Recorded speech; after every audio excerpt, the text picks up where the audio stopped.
For 1,316 days, Roman Reigns wasn't just a champion, he was the king of modern wrestling. His reign was the center of the entire WWE universe. He was the tribal chief, the head of the table, a final boss who didn't just defeat heroes, he broke them. But when the end finally came, it wasn't with a bang. It was with a cold, hollow silence from the very world that once revolved around him. This is the story of how the most dominant champion in a generation was made obsolete in a single night. It's a story of a great idea left to go stale, of a giant shadow fading, and of an audience that simply moved on before the body was even cold. This is the story of why, on the day the Roman Empire finally fell, it felt like a moment nobody was meant to see. To understand the silence, you must first remember the thunder. When Roman Reigns returned in 2020, flanked by Paul Heyman, it was a complete reinvention. Gone was the corporate-made hero everyone rejected. In his place stood a chilling, calculating mafioso, the tribal chief, a character so powerful he bent the story to his will. This wasn't just a gimmick, it was an epic.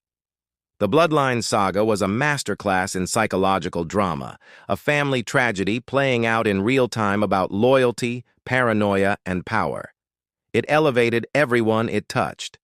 The Usos became tragic figures, torn between family and morality. Sami Zayn's story of joining and being violently cast out became one of the most emotional angles in modern history. For 3 years, this was the absolute peak. Every Roman Reigns appearance was an event. Every match felt important. The drama was so real you weren't just watching a show, you were witnessing something special. Reigns wasn't just the champion, he was the entire system, but the foundations of his empire were slowly rotting from within. The first fractures weren't in the man, but in the formula. The very things that built his reign, the slow pace, the long speeches, the predictable interference, started to feel less like high drama and more like a script we all knew by heart. After the emotional peak with Sami Zayn at Elimination Chamber, a moment many believed should have been the end, the story hit a wall. It stopped moving forward and started repeating itself. A story built around an invincible champion is a promise. Eventually, someone will be strong enough to win. But as challenger after challenger was fed to the machine and lost in the same way, Solo Sikoa appears, an Uso interferes. A spear ends it. The suspense died. It was replaced by a grim certainty, and the fans knew it. Compounding the issue was Roman's part-time schedule. In 2023, he wrestled only 11 times. The biggest star in the company was almost never there. What once made him feel special now made him feel absent. It created a logjam of talented wrestlers, all waiting for the king to show up. The story wasn't evolving, it was stuck in neutral. This creeping feeling was something many of us shared. If you're invested in this breakdown of the tribal chief's fall, consider subscribing for more deep dives into wrestling's biggest stories. When did you first feel the magic start to die? By WrestleMania 40, the air had changed. It wasn't a matter of if the reign would end, but simply when. Cody Rhodes was on his crusade to finish the story, and the entire event, for all its size, felt less like a contest and more like a coronation.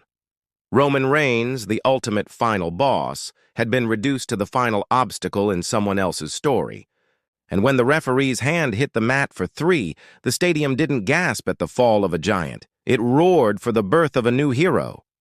The end of a historic 1,316-day reign was the B story. All eyes were on the new champion.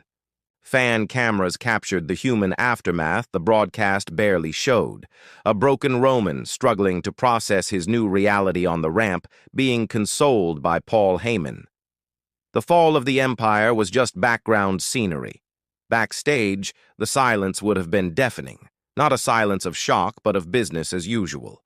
The machine had simply moved on. This is where the indifference truly stung. The loss was expected, but the aftermath was a void. Roman Reigns simply vanished. No emotional fallout, no vengeful promo, no glimpse of the fallen king plotting his return. He was just gone. His exit wasn't a cliffhanger. It was the end of a chapter everyone was ready to turn. So why the collective shrug? How does a reign that defined an era end not with a bang, but with silence? The answer lies with the same creative machine that built him. First, the story had run out of gas. The bloodline was a masterpiece that its creators refused to end. They kept it going long past its emotional conclusion until the audience just grew tired of it. Second, Roman's part-time schedule backfired.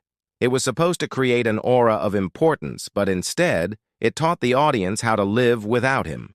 When he was finally gone, it just felt like another scheduled absence. It felt normal. But the final, most damning reason was that the machine had found its new favorite son. Roman's defeat wasn't framed as the tragic end of an era, but as a necessary sacrifice to build their new hero, Cody Rhodes. They failed to make us feel the weight of his loss because they were already busy building the next big thing. The end of a 13-16-day reign was treated as a formality, and so the audience followed suit. The direction of WWE is always a topic of intense debate.